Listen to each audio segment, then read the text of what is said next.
Let's go over Star Wars Episode 9, the final film of the Skywalker saga and the sequel trilogy alike. This is Mike Zero here. If you guys are new to the channel, do make sure to subscribe to see future Star Wars content. Now, as you all know, Episode 9 is being directed by J.J. Abrams. Now, one of the big shockers in The Last Jedi was, of course, the death of Supreme Leader Snoke, and, of course, the death as well of Luke Skywalker once he becomes one with the Force. A lot of people, including myself, did not see those two deaths coming in that movie, and it also led a lot of people upset for that film going into Episode 9. Now, these past couple of weeks or so, we've been learning a whole lot more about this film when it comes to some of the set designs, the set leaks, the concept art and storyboard descriptions, etc. One of which specifically has all to do with Supreme Leader Snoke and Jedi Master Luke Skywalker. Specifically, and this is where it becomes very intriguing, a description of what appears to be a younger Snoke, or a Snoke without his injuries. Snoke seems to be in a political outfit similar to Palpatine's in Revenge of the Sith, colored both black and red. Snoke is in a cave, and in front of him is Luke Skywalker with an ignited green lightsaber.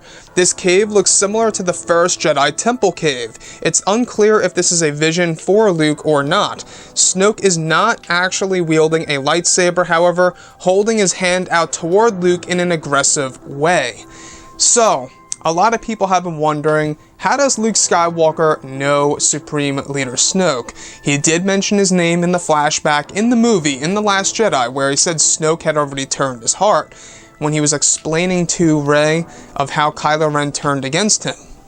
So, with Supreme Leader Snoke here, alright, in a political-esque outfit from the description here, it seems as though that maybe Snoke was affiliated with some kind of political thing going on in the Star Wars universe. We're not quite sure, but this could very well explain, absolutely explain as to why Leia knows Snoke.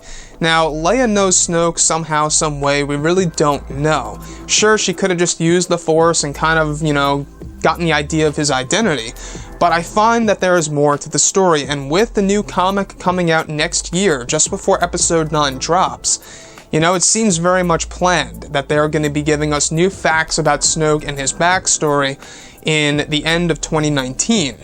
But looking past all this, guys, I think that this would be a great way to answer how Luke Skywalker knows Snoke. Now, perhaps Luke Skywalker actually caused some of Snoke's injuries. That, to me, would honestly be one of the great ways of connecting the storylines, not only between Luke and Snoke, but the sequel trilogy and what happened in between the originals and the sequels. And maybe Snoke did something to Luke for all we know, or vice versa, right? Maybe there's some kind of revenge factor there. Maybe, Luke Skywalker did something to Snoke, and Snoke's revenge was essentially seeking out his sister and turning her son to the dark side of the Force and destroying his new generation of Jedi. I mean, if you add in a revenge factor into Star Wars, I think that's a very interesting angle between both Snoke and Luke. For all we know, Luke Skywalker might have had a wife or a significant other in the overall universe, and maybe he took it away from him. If they add some kind of drama like that between the two, I think that's a perfect way to go. Now, looking at Supreme Leader Snoke, we really don't know too much about him overall. We do know that apparently Andy Serkis is going to be working on Episode 9. That is a huge rumor right now, that he's actually back on board for the final installment of this trilogy. We don't know why, we don't know when, but he is actually already working on some kind of project that uses motion capture technology, alright? And he actually had to cancel his appearance at Keystone Comic-Con in Philadelphia.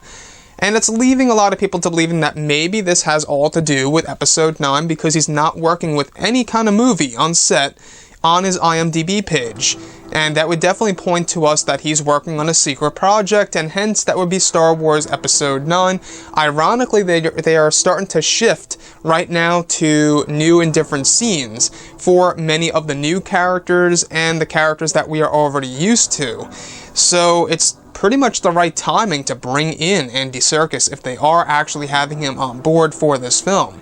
Everything seems to really be connecting here.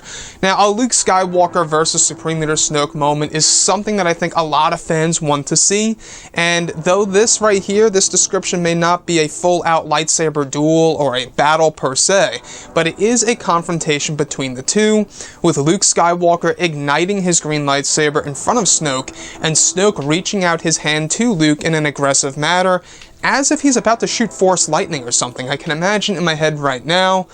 Vision or not, this is definitely going to be an amazing sequence if it does come into fruition and enters the finalized version of the movie. Now, I think that if they did this in The Last Jedi would have been 100 times more successful than what it is right now. If you added in a battle between both Luke and Snoke, something that the fans would have loved to see. Could you imagine a throne room sequence where Master goes up against the Master and the Apprentice goes up against the Apprentice? That to me would have been the perfect way to add in a 4-way lightsaber duel. But anyways, guys, let me know what you think about all of this in the comments, and if you guys did enjoy the content for today, do make sure to drop a thumbs up on this video to support the channel. I thank you all so very much for the kind support, and I'll catch you guys next time.